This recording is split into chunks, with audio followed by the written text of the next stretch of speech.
Have you ever thought about how your brain works? I know one of the first things that really humbled me was the key elements of how our brain functions and sends messages throughout our body.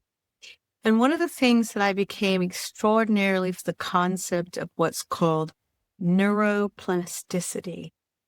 And frankly, it is an amazing experience to understand how we can help our brains stay healthy, vibrant, and growing as we get older based on how we are interacting with our environment, how we interact with ourselves and others. So let's talk about it. This is MC of Healthy by George. I come each week to talk about all things that are healthy aging so that as we get older, we can be the very best version of who we are into our 80s and 90s with intentional living.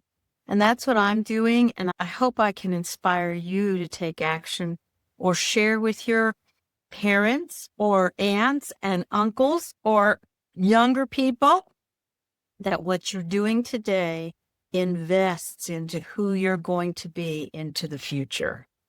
So please join me here. Click that like button, share. I would love if you would join me in this discussion with comments and all kinds of ways that we can motivate one another to be the very best version of who we are. Thank you. It's such an exciting thing to talk about the brain today and the idea of neuroplasticity. When I was getting my doctorate degree, I can't even believe when I finally was awarded my doctorate degree in 2017, what a journey it was to learn about what is called health psychology. Because what I'm interested in is what is our whole health? What does it mean to think of ourselves as a whole process of moving towards healthiness, not just how we are physically, nutrition and exercise and all of those things, but how do we really think about our whole body?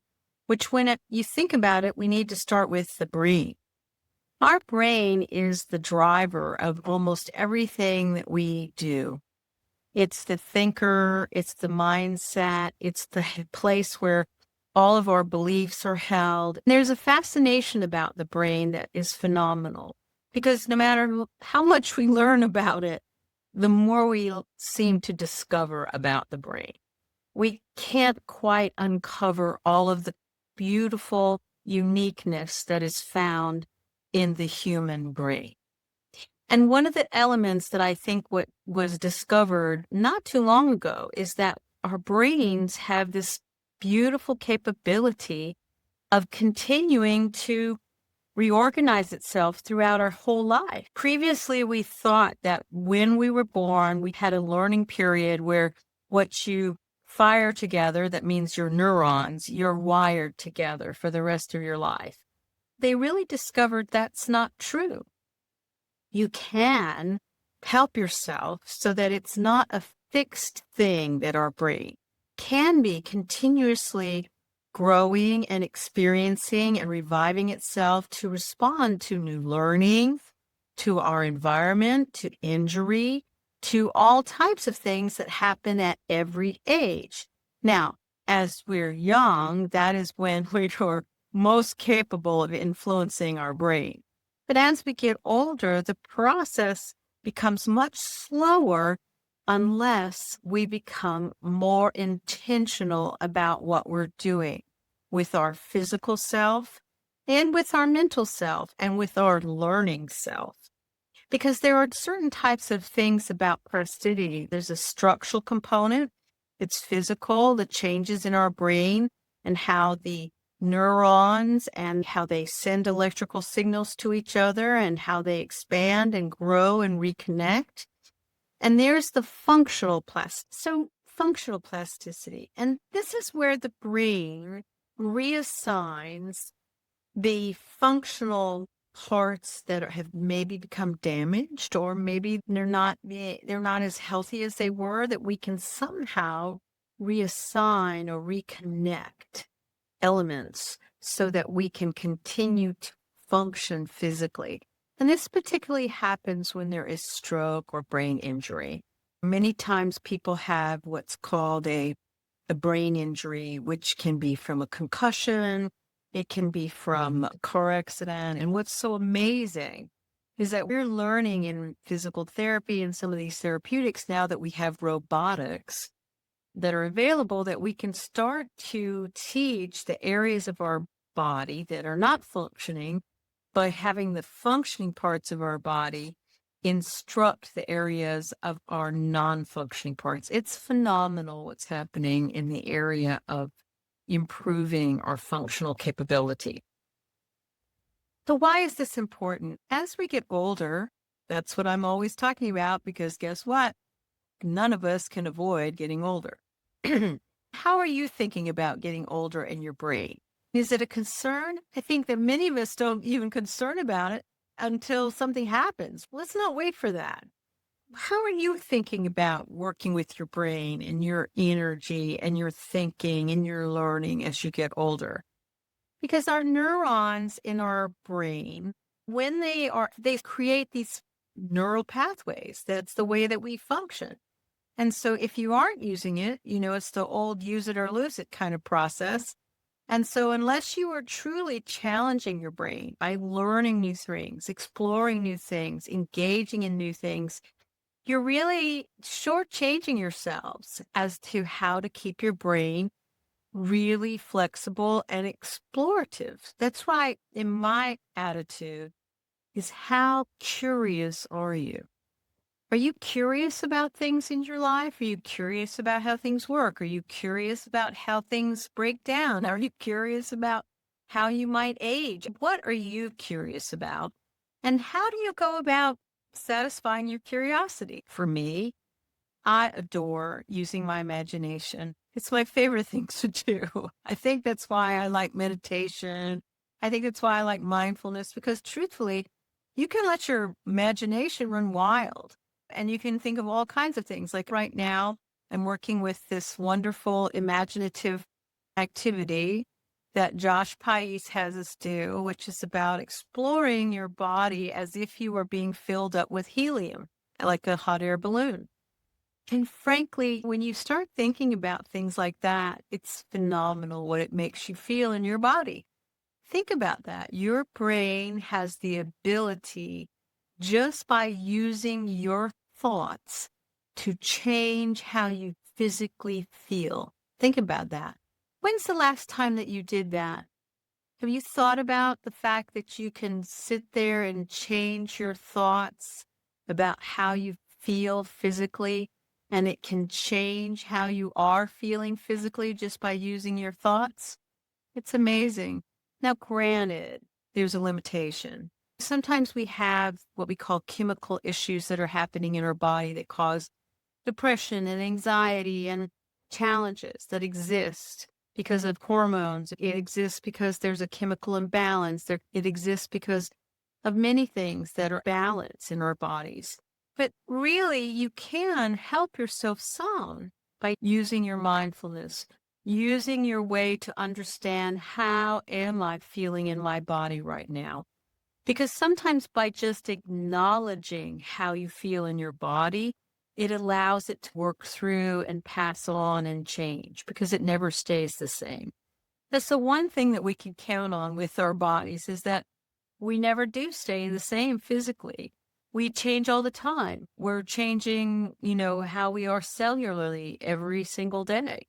All of our cells are recreating themselves. I forget however many hours or days we get new blood cells, we get new skin cells. All of this is always reviving, refreshing. And as we get older, that process gets slower. But we can help ourselves by learning new skills. I love the idea of learning how to speak in another language. There's so many tools out there that you can explore. I love the idea that people are playing pickleball, although I don't have any desire to learn how to play pickleball. But you can always take up all kinds of sports. I'm not a sporty person, but I am trying to figure out how to lift weights, okay? Or you can learn crafting. People who are crafters, think about that. You can learn all kinds of things with crafting. You can craft with paper, you can craft with paint, you can craft with multiple materials. Some people craft with trash.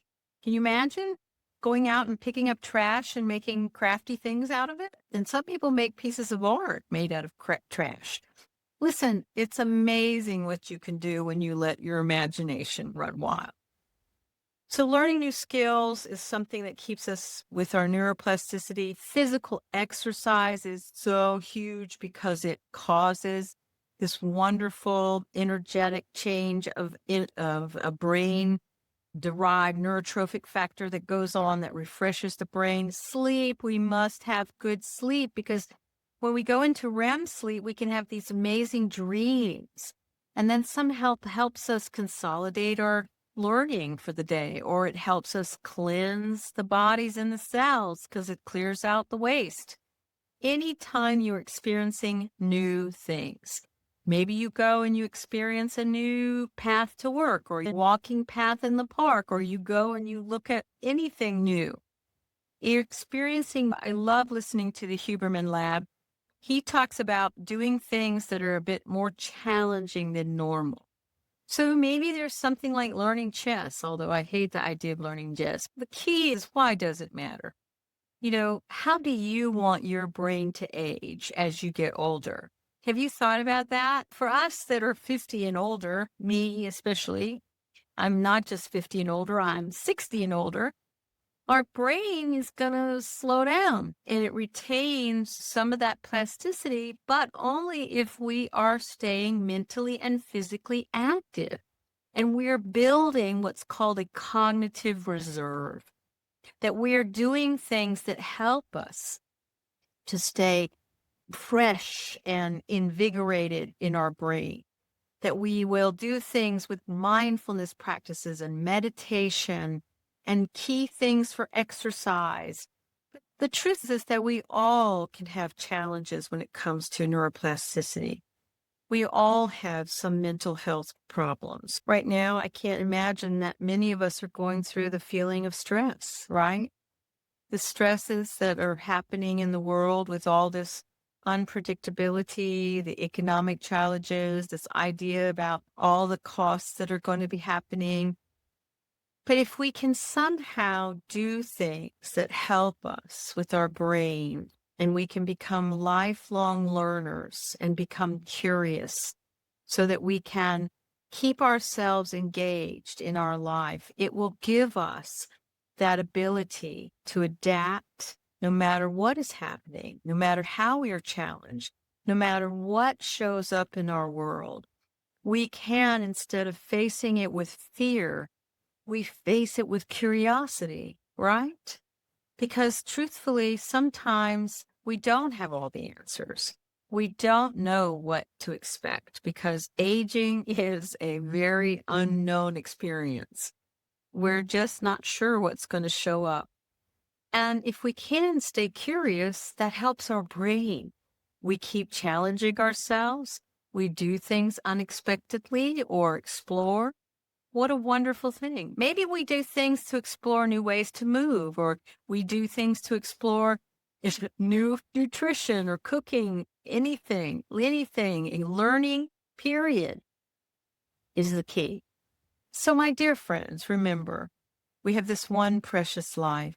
Let's live it to the fullest and keep our brains curious and learning and engaged both socially and mentally and physically. And I guarantee you it's going to serve you in the long run, no matter what shows up unexpectedly for us in our lives as we get older.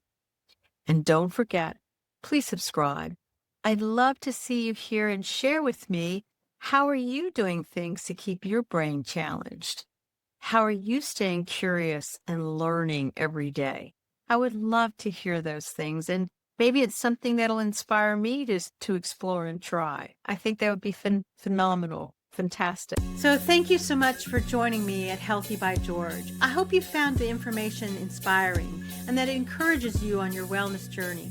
Because remember, your body, your well-being are a most precious gift, and every tiny action taken daily can make a huge difference.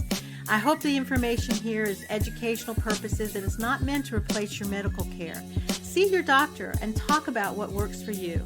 If you enjoyed today's content, don't forget to give it a thumbs up and subscribe to my channel.